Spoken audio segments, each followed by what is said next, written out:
Ladies and gentlemen, welcome back to another casted game today. We're back on the quick search ladder and we found a player by the name of I wish I could be a leather cannon playing as the Aztecs, spawning in the east of the map Colorado in the color blue. And Mr. Leather Cannon's opponent is going to be big bad Oliveza. He's spawning to the west side of the map in the color red, playing as the Portuguese. I saw this game on the ladder, both players evenly ranked, kind of flirting around the 1900 elo for both these players. And I know that Oliveza recently back in the scene, wanting to actually participate in the upcoming ESOC Premier League number 4, and has certainly been putting in the hours in finessing his gameplay. And so far I've seen some great things from Oliveza. Recently on the weekend, Oliveza had Izad over his house for some light-hearted banter and some games, and I did note that Oliveza did take a couple of games off Big Izad, which is not an easy feat. It must be said though that Izad was a bit drunk at the time, so yeah, take of that as you will. But this is where it really matters on the quick search ladder, where the elo is up for grabs, and everything, every game, every single point matters. And today he's up against Mr. Leather Cannon, who's starting off with 3 vills. His deck here, 3 vill. His deck's called 1v1 Fast Fortress. Has all kind of like 3 of the Aztec special cards in Age 1. He has the War Chief Combat, but also has the Calendar Ceremony and Kalmakak. Kalmakak shipping a Warrior Priest and making your age up, next age up twice as fast. Exceptionally good card there.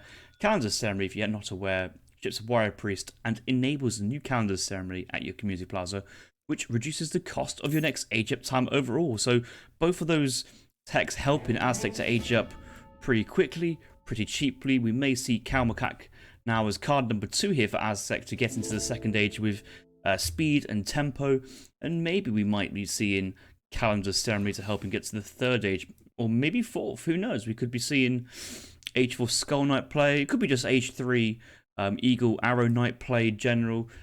Interesting to see. Aztec currently in age 2, they don't feel good, they don't feel like they belong in that age, so it's a bit of a shame. Maybe we see some aggression here coming up from Listed Leather Cannon. It certainly is a good map to do so. I mean, let's look at Oliveza's base.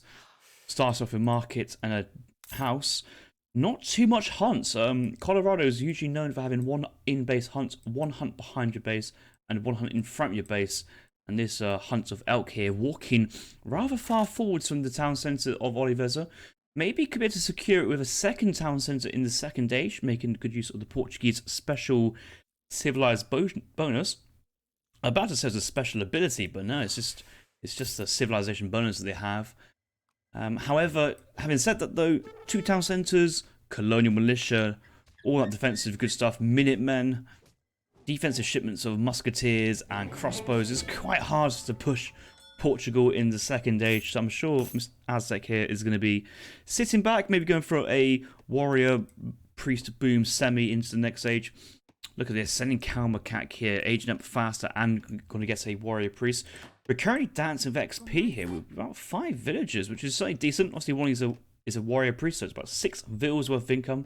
3 XP per second, that's like 3 trading posts, and Aztec already has a trading post, so we're spamming the shipments here. Kalmakak has just come in, and the 3 warrior priests, and actually, this is really important to note, Kalmakak has just come in after this age up to the second age has been completed, so what that means is his age up to the age 3 is going to be twice as fast, and it honestly doesn't feel like Aztec has lost any momentum doing so, and that's one of the bonuses of the Fire Pit and their strong age 1 cards.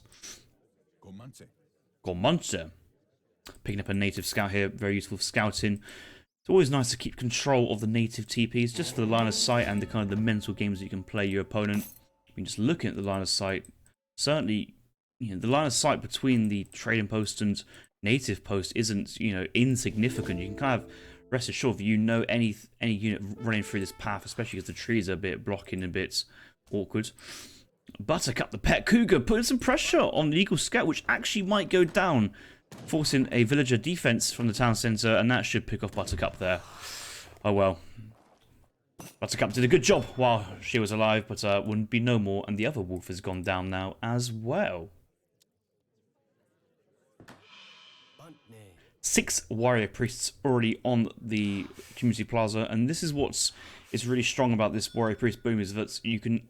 It's not just the warrior priest dancing to increase the warrior train speed. It's also the villagers getting onto the onto the community plaza. And what the Aztec player is doing here is having 5 villagers on foods just to maintain villager production, and then just putting all the other villagers onto the community plaza just to get this boom moving faster. We're already up to 8 warrior priests, nearly 9, and I'm sure he'll stop at 10. Meanwhile, let's have a quick look at Oliveza, see what he's up to. Sending in 700 gold, card 1, Feitoras, card number 2, 700 gold and 700 wood. Looking to go straight up. He does have pretty much all the gold, a little bit slow on the gold. He will gather up the rent in crates. He's got a bit of extra food here because he needs to fund his second town centre, and any excess food he can always sell off at the market for a profit, considering he already has steel traps. It's interesting to know that Feitoras was slightly boosted to 0.5 food per second. No XP trickles from the town centre. However, the base Portuguese villager receiving a nerf. Their extra 5% bonus on hunting, which was to kind of essentially help compensate their town centre villager production, has been removed. So these villagers are normal, and Portugal does feel slightly slow to get their boom going. And I have seen top players use refrigeration in the third age just to try and get that momentum of food income and villager production going. So Oliveza up to the third age now, aging up with the Exiled Prince, aging fast. Mr. Leather Cannon, not quite there.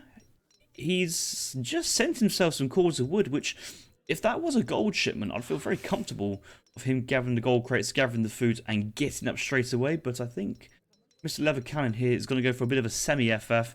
With all this extra warrior priests on the community plaza, I'm sure he can get that gold shipment in now, which I have to say I would be very happy to see if the wood and the gold shipment was switched over there in that instance. I can understand that actually not having that wood shipment and going gold next card is very risky, considering you still got no war hut in base, you still got no defensive infrastructure. I suppose you do have a lot of warrior priests and a lot of potential be spamming out the warriors from the community plaza and towns into fire, so you're not exactly exposed to an early aggression. I suppose Portugal here not looking to be super aggressive in the second age. They might push in with 5 or 10 husks. They might do a bit of musk attack on the fringes, but they wouldn't really want to commit too hard in the second age. Looks like the Aztec Explorer here picking up the Portuguese Explorer, and I want to say that Oliveza actually deleted those sheep, but you never know. Yeah, he did delete the sheep. I'm about to say, there is a splash attack on the Explorer, but that only comes in with age up bonuses on the War Chief from that specific politician and cards. Looks like we're aging up here with the Elder, which I do believe is going to be the 2 Noble Hut Travois. So that will get his infrastructure and military going. 1 war hut now being produced. That could be for Mace Sultans, Vet Mace Sultan, or Coyotes. I don't think we've seen too many Puma Spearmen in this game, considering how well Arrow Knights perform at both anti-skirm and anti-building play. First units out on the field here for Oliveza is a batch of 5 Dragoons. They're crossing the map. I guess the 5 Dragoons here are for scouting, because goons are not really strong enough to get anything done. I suppose they can endlessly kite the Aztec Explorer, which is good. The only problem is the Aztec Explorer can instantly get revived at the fire pit, which is, well, bad for Oliveza. Oh, the Noble Hut Travas. Oliveza sees it. He's sniffing it out, and this is actually could be turned into an amazing play, but he's actually getting tempted by villagers. And as you should know, it's like when you're playing against China and you see the skirm wander, you just know that there's skirms just going to pop and you can always catch them. I think it's the same true with Aztec here. You know most of the time that the meta is to age up with the 2 Noble Hut Travois to the next age, and these buildings are essentially free to move to the middle of the map. Having said that, it is risky. You know that there are Dragoons and there could be follow-up units behind. I think that's why Mr. I Wish to Be a Leather Cannon has dropped his 2 Noble Huts somewhat in a semi-defensive position. I think there is potential to get the 2 huts right in the middle choke point to actually completely zone off movement through the middle map. However, this is good enough for vision and range. We talk about the vision. In fact, he had, pardon me, I pressed the fog of war button, and we've momentarily had a bit of a pause there, but we're back in on action. I was just saying that the amount of vision on the top actually joins up between the Noble's Hut and the trading post. Entente Slingers come out as card number 1, actually, which is quite nice, but you see the amount of damage that the Noble's Huts do onto the Dragoons, and Dragoons just ran past. He lost 1 Dragoon to the town centre and some warriors, but the Mace Sultans here, also Entente Slingers picking up another 2 kills, essentially damage, and the Noble's Hut doing some mighty fine damage as well. Nice little mass here that Aztec has got.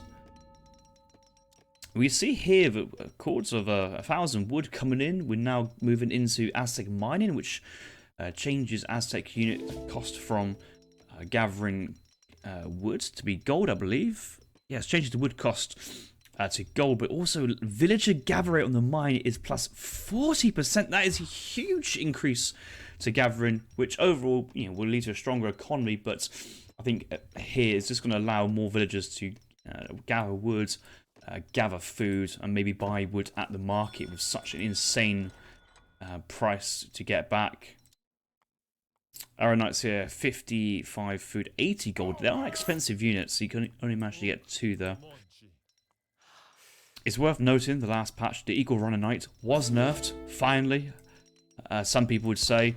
I would argue that the nerf Eagle Runners and Knights have received is far too drastic. 0.75 versus all infantry, so heavy infantry and ranged infantry, but these are still absolute powerhouses in killing cavalry. So they're now, I think you can consider the Eagle Runner Knight a specialist anti-cavalry Dragoon style unit instead of being an all-rounder and a Dragoon unit.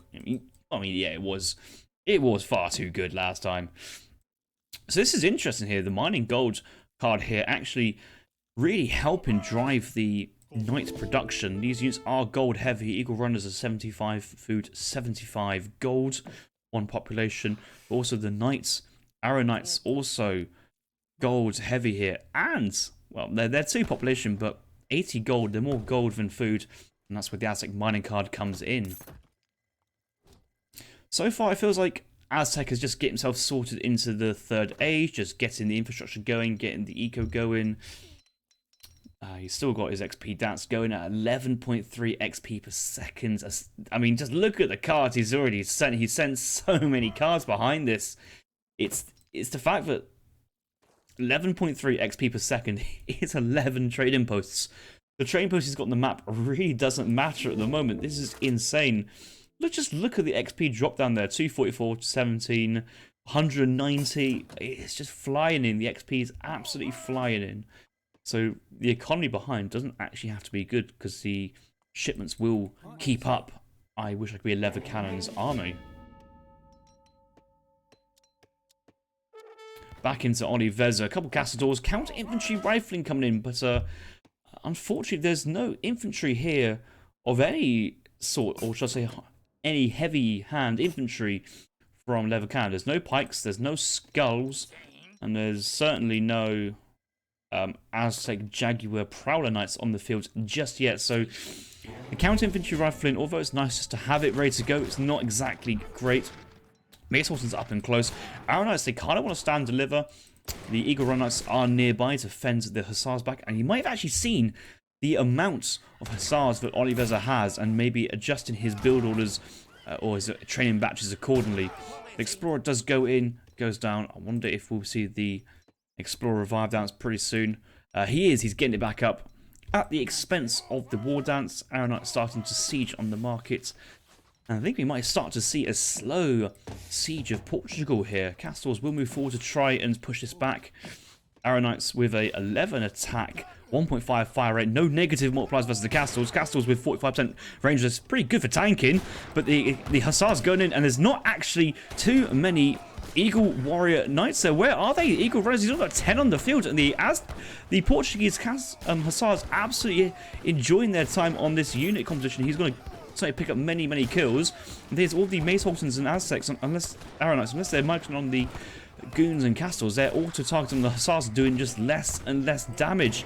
These Eagle Run Knights are absolutely proving pivotal for the Aztec army, just getting rid of the hussars at the last moment, but losing so much in the process behind this. It's interesting to note, currently the Arrow Knights, they have no negative multipliers versus any cavalry at the moment as well, and I'm sure very soon a cavalry negative multiplier is going to be added to the Arrow Knight, because it's strange to have an archer unit with no negative multiplier versus cavalry. Look at the Cassadors here. They have 0.6 versus heavy cavalry. Arrow Knights are currently unclassed as units which can't deal with cavalry. Oh my god, there's a load of villagers on the top mine. This is the problem when you play as Portugal. You kind of go for your natural resources so fast, and Oliveza was scared to push the front of his base because of potential Aztec aggression H2, so he's kind of expanded northwards, and that's where his TPs have ran that way as well, which has kind of meant that all his natural resources are limited. Do we see any organ gun shipment? We do have an armor pistolier shipment potential, but no shipment ready and no gold ready to go, but all the Aztec army is just running. 6-speed Eagle Knights, 6.25 speed Coyotes, and the outpost, if you don't know, has a garrison limit of 25, I believe, so not all his settlers can get in. He's basically trying to delay as many of these villages as possible. The Portuguese army is coming, but he just can't engage until the main fight happens, and this is a slaughter of Portuguese villagers, down to 57 vills. Must have lost 10 already, could be potentially losing more. Hussars see a potential target there of the Arrow Knights, but the Eagle Knights have kind of intercepted. The Hussars on the Eagle Knights, but needs to pull them back and deal with the Coyotes. Coyotes are on the vills. Vills are currently tanking. We've got Minutemen, we've got Cassadors here. The Eagle Run Knights are still doing massive damage here, and it feels like when you're playing a civ like Aztec at the moment, but hand cavalry is just kind of pointless. Arrow Knights kind of counter heavy cavalry. Coyotes, well, they kind of counter cavalry because how small they are. They can just path in between and have many units gang up in one. Eagle Knights, well, they definitely counter cavalry. 60 attack versus a hussar each volley if we ignore the range resist. Now villagers here are tanking. A couple going down. But the Zuta more stuff principle is kicking in, and it's actually having to force Oliveza back towards the town centre. But the problem is all the villagers who were hunting are now just aimlessly chopping trees with only gangster economy actually being brought in to block. This is a Vilpool. We do have great coats. I just hear the death of so many Portuguese villagers going down. It's absolutely a travesty to hear that, but what Oliveza is doing is protecting his dragoons, protecting his Cassadors. He knows that once his army goes down, the villagers are going to die. So might as well just give off a couple of villagers that actually have a potential to win the fight. And I think he will. There's only goons and Arrow Knights remaining, and Cassadors are pretty decent units behind us. He has sent in his he sent in Team Gunpowder HP to give a little bit more extra bulk here to Cassadors, which ties in very well for their 45% range resist. But in terms of extra attack, none. And the Constable card only buffing Hussars, which we've said is not really the unit he wants in his situation. Looking at the remaining units here, I tell you what would do exceptionally well right now would be the Armoured Pistolier card, which he does have in deck. He's sending Gunpowder Infantry, which late game upgrades absolutely makes sense. Fully back that. But there's nothing wrong with pushing in with some very beefy boys armed with muskets, high HP, high melee resist, bit of a splash attack on their attack as well, and they have the deflectability as well, so they can certainly help the Cassadors out greatly by, shielding some of that HP, which, Cassadors low HP. It's really useful for them as well, just to have that extra bit of armor in front. We're 18 minutes in, the scores are absolutely bang on, even at the moment. Moving forward War Hut onto another gold mine. Aztec here munching all the gold mines on his side. Remember, he does have that incredible coin mine upgrade of plus 40%, 0.9 gold per second from a native villager. That is pretty decent. Hussars moving. The War Hut will go up. May Sultan's moving forward to try and pick off the goons. Eagle Knights are running in behind. Castles might get a nice little volley here. And starting to see a bit of a musk play here from Portugal, question mark. Nothing wrong with a couple of batches. And yes, we actually see triple racks, musketeer, vet musketeer play. Will he complete the batch? No, he won't. But he's trying just to get units queued and another batch going. Because I think now that he's got his economy set up down here, he's going to get a big batch. But Aztec, he just knows. He just knows where to go. He knows he's not on the top. So he must be on the bottom. He sees 1 vil, he sees 2, he sees 5, and he'll see 10, and he'll see an outpost. He'll see a little Portuguese colony established on the southern side. Please tell me Oliveza is sending in the armored pistoliers. He's not. He spends it on normal units, so we won't see an insane pop. Maybe it's just 20 villagers who can garrison, but it kind of doesn't matter because the Arrow Knights are on the outpost. This is going down. This is going down super, super fast. There's only a little bit of cavalry here that can move to intercept this, and Oliveza's been caught out of position greatly here.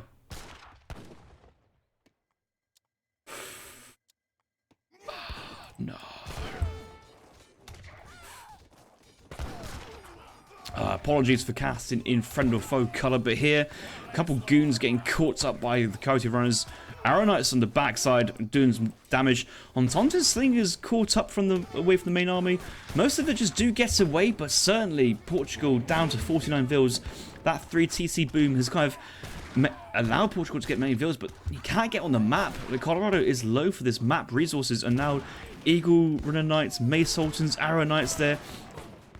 Aztec is fully happy if Oliveza goes for a full infantry army composition. Lakota is putting pressure on the moment, and it feels like whatever Oliveza does, he can't really break out, and he can't really counter this Aztec play. Lever Cannon getting ahead in the score department now behind this. Yeah, there's the Dakota runners reinforcing. Haven't actually seen much of the Aztec Explorer player part in this game, and that's one of the great things of the Aztec armory is how good the Explorer is in combat.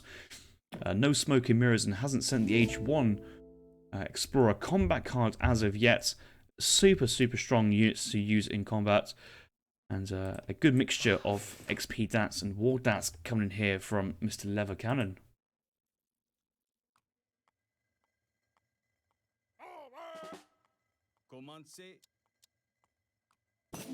Pistoliers have arrived on the floor, sent to the far north town centre. It's a bit of a shame. Let's look at the stats of these boys. 644 HP after the Team Gunpowder Infantry HP. It's always nice when you have mercenaries getting buffed by cards you've already sent. It just makes them feel so much more valuable and worthwhile. 45 attack with a 1 splash. Only 12 range, but 644 HP. They can certainly tank a lot. The only problem is you've kind of missed the opportunity to get them popped on top of your army from a outpost. That was essentially what I think Oliveza's win condition there was. I still think he can win. He can come back. But you can see he's tucked up in his base. He's chopping wood from mills. He's trying to get all the infrastructure he can. He's got no gold income. He's got no access to mines at the moment. And he hasn't got the church card for the best arrows. I guess the question is, if you've got no gold mine, then shipping in mercenaries must be a last chance, last throw of the dice. And Oliveza's economy has just halted. He does have 50 villas. He's still making villagers behind this, but go look at Aztec. He's on 54 villagers. He's on 54 villas. He's still mining natural resources. He's still got 3 mines under his control. He's still got a whole community plaza with 10 warrior priests dancing on it, and he's starting to now push with a 170 population army, which is staggering. He's got more than 100 population in terms of units, and you can see that 25 knights, eagle knights, 16 arrow knights, 26 coyotes, 18 mace. I mean, the mace ones, you can just literally select them and hit the delete key. They don't really offer much in this situation, and Oliveza having to drop down a 4th mill. It just doesn't help the gold income, and I think Oliveza, he must know he could try and get onto this gold mine, but there's only 48 remaining, so if he wants gold, he has to get to the 4th age for a factory, but that's at risk of the siege from the Arrow Knights attacking from range. Just look how strong Aztec is, sieging from range. Massive damage on the house, and that's just going down. Not even contested, no problems there whatsoever. And this lever cannon is going to take it nice and slow and steady. Doesn't really want to get caught up by a town centre. The potential for colonial militia pop here from Oliveza. He does have CM in his deck. But there's not even any gold to send in Minutemen. This is like the kind of like the trouble we're at. His only gold income is Feitoras, which is just not enough. Castel's moving forward to get a little bit of a poke in action. What can he send here? Is he going to send crossbows? He could send 6 musks. He's sending 6 musks versus this army is not going to get too much done. He's going to send in 700 gold. See him actually being called. We've actually seen how these town centers are getting dunked from range. Selling a little bit of food now. Getting some musketeers. We do see Blunderbuss being researched. He's expecting a Vil fight. He does have his great coats. Castel's moving for a nice little snipe on a couple of units. One Coyote man getting a bit too excited. Charging early. Gets picked off. The Explorer's got 1200 HP. He alone could probably take on this entire army. Okay, except for the Black Riders.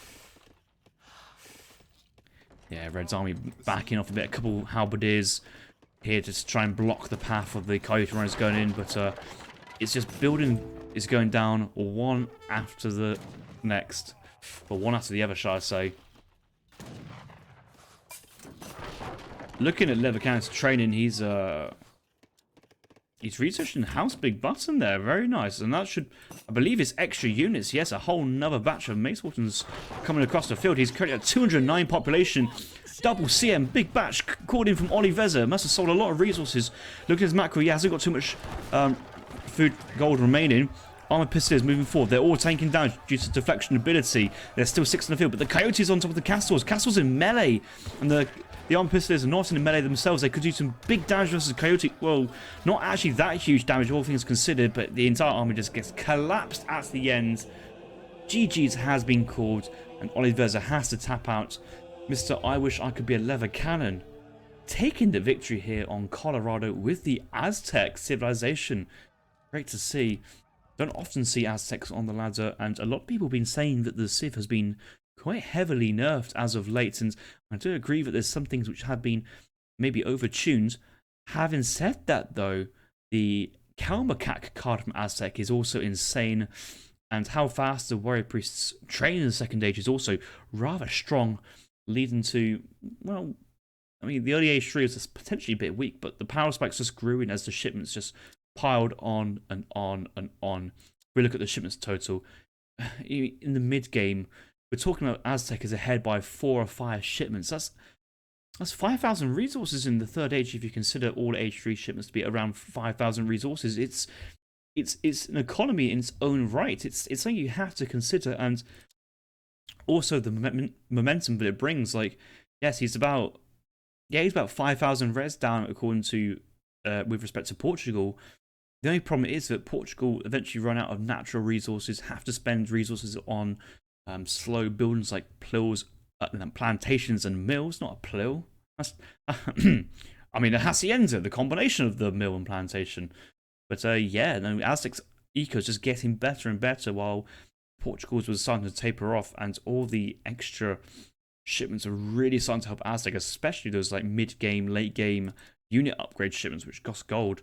And that final fight, 151 population versus just 78 in a long time here. Oliveza just couldn't train any units because he just focused on trying to get plantations, mills, and if anything, the game was pretty much over when he lost that second outpost. I think that was his only hope, was still on natural resources, forcing a fight underneath the outpost, maybe some villas tanking, getting some good trades then, and keeping that Aztec army low. But it kind of fell apart at that moment in time. But the fights early on with the villagers and the other outposts, that was some intense stuff. A lot of villas did go down there. Wow, 66 down to 48, and essentially, if Oliveza wasn't all in, gathering on the top, maybe Aztec might have not reacted as fast, or maybe not as seen. And if those villagers' production would have carried on for any longer amounts of time, up to 65, 70, 75 villas, and the economy would have probably started to fly away for Portugal, and we'll be looking at a completely different game. So Aztec here, although taking a slightly slower approach, going for a timing push, which coincided with Portugal's timing of running out of natural resources, and some bloody battles ensued afterwards. And I'll leave it there. That was a great game. Thank you for watching on that one, and we'll see you in the next one.